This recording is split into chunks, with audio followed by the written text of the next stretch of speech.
Hey, Redcasters, be sure to subscribe to our channel and ring the bell to be notified about our latest videos. Go Big Red. I think another important thing, and I really want to get your perspective on this, is the strength and conditioning changes from one to the next. So I'll give a little bit of background here.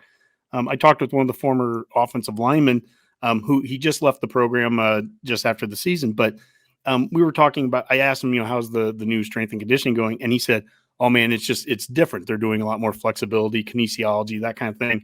And the last thing he's going to do, he wasn't going to crap on the former strength coach. He was like, "Look, he got us big, he got us strong, but this guy's going to do something different with us." Okay, I go back and I think about you guys, and you had Dave Kennedy, and then you had James Dobson, and tell me if I'm right or if I'm wrong here on it. But as I recall, when Dobson got in there, first off, there were some fairly easy changes. Like I remember Dillard, they tried to make him into a middle guard that one year, like in 2007. So he was like 270. They're like, yeah, we're going to get him, some weight loss.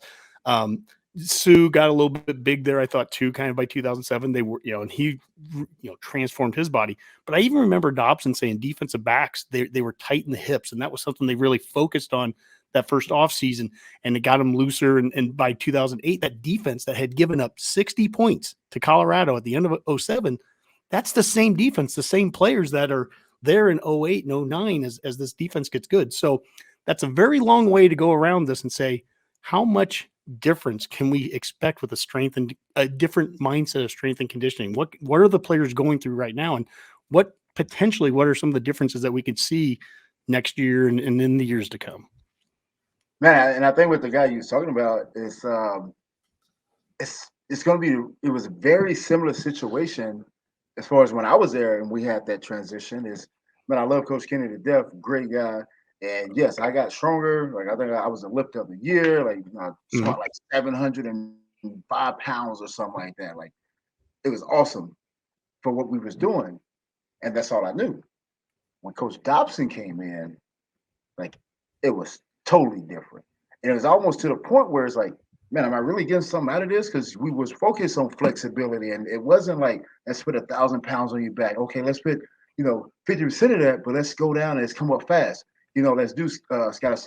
Let's do eccentric and movements and stuff like that. And I was like, okay, pressure. Let's do quicker stuff. Longer rest, fast stuff. And I was like, okay, we're just gonna trust the process, and it worked. Like I even just for me, just thinking about my situation is I went from being the stiffer bag that I didn't really have much wiggle. Like I just go straight downhill, and if you're in my way, you better get on the. You're gonna probably get ran over.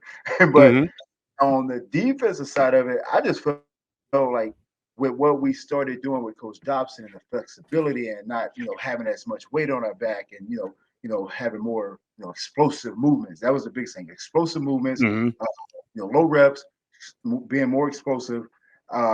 Everything just changed. Like I felt more athletic. I felt looser. I felt I had some hamstrings when I was first playing the running back, but I felt healthier. I didn't have any tight muscles or anything like that. My hips was free. Like just in general, my entire body just felt better doing that. So I think with what the guys are about to experience now with the new strength coach and what he's going to be doing, man, it's just going to help those guys be more fluid and more athletic and not have as many injuries. And with that, guys just going to play better. I feel they will.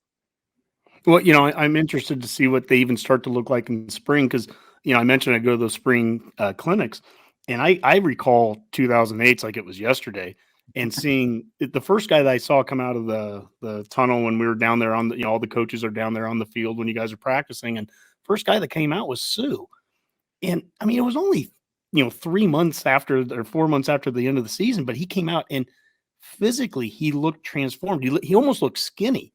It was weird. Yeah. Like, but I mean, by Sue's standard skinny, his arms are still, big as tree trunks and everything, but he looked really trimmed down. And Yes. and you saw that with a number of guys. You just saw that there was some physical trait differences. And you kind of mentioned there the flexibility difference that you started to feel. Honestly, that was a knock on the offensive line. I just happened to be talking to an offensive lineman at the end of the season, but the offensive line last year, it's not lack of recruiting accolades. There's 3 guys on that offensive line that were top 100 recruits, and their guys are 6'8" and 6'9" and huge dudes, but it seemed like they lack some of the mobility or some of the flexibility. And that's what kind of, I'm maybe starting to create a narrative that isn't there. I don't know, but I'm starting to think, like, is this something that, can we see a guy, instead of the mentality that we have to replace players, the only way we can get better is we have to find someone else who's better. Sometimes it's like, Sue wasn't too bad. Cody Glenn wasn't too bad, but you know what? Maybe he doesn't play running back. Maybe he plays linebacker.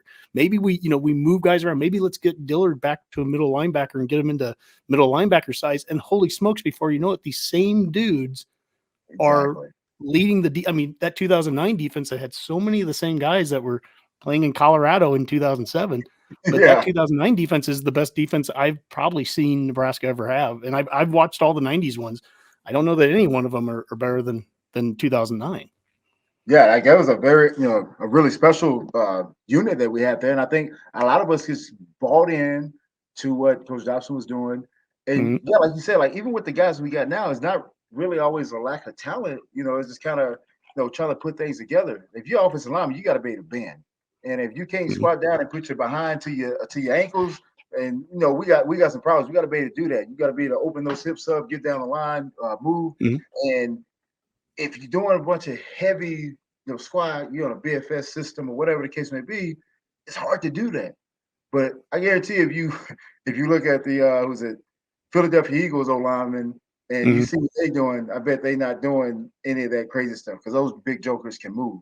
And so when you make some of those changes, you evaluate some guys' skill set based on who they are now, maybe not where they were when they came out of high school. Because guys develop differently. And that guy that was a 3-4 star running back coming out of high school, he might be a 4-star linebacker now, or that D tackle might be a 5-star right guard now. Just because that's. And having fresh eyes from new coaches, being able to see those guys, it's going to allow them to evaluate those guys differently than what they were. Because when you with somebody and they already at this position, that's all you see them as. But now with this new coaching coming in, they can see different things that maybe the other coach was like kind of blind to because that's what they knew. And so I think that's going to open up some eyes. That's going to allow some guys to get more opportunities.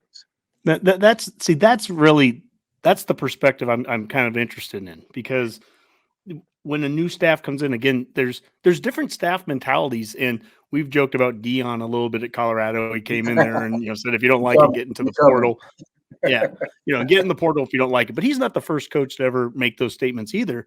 I love the fact that Nebraska has 103 guys right now. I'm glad nobody got ran off yet. Let them go through the process. Let them go through mat drills. Let them go through spring ball. And we'll see who there's going to be someone that surprises us, that comes out of nowhere and surprises us. And there's probably going to be a player that we think is a guaranteed stud, going to be the starter at some spot, and he doesn't make it, and that's okay. All of that's okay. It's part of the process. You said trust the process earlier, and that's kind of the process that we're going through with the transition. Exactly. Because you're going to have a lot of kids that come in, and I know, especially like just thinking about it, my situation was when those new coaches came in, I was like, man, this is opportunity. There's another kid out there right now on that roster that's seeing this as an opportunity that maybe they didn't get before, that they've been waiting for, and they know that they have the talent, and maybe it hasn't been seen, or that they can do it somewhere else. So there's a guy that right now that's hungry and that's waiting to show their talent. And next fall, we're gonna know who that guy is. And that's what's going to be special about this transition, all those guys there and staying there and working and stepping up to those challenges and taking advantage of the opportunities that they're about to get. Like there's a guy. I'm waiting to see who that guy's going to be, but I'm telling you, there's a guy that we don't know right now, but in the fall, he's going to be a dude. Oh, I love that. Well, you mentioned a dude. You mentioned Dane Todd earlier as you were talking about your mother's favorite player, and he's a fullback. And Coach Satterfield, the new offensive coordinator, he's talked about the fullback being a part of this again. We don't have a current fullback, at least somebody from a year ago that's on the roster. So that could be somebody moving from a position, someone seeing an opportunity. That'll be a lot of fun.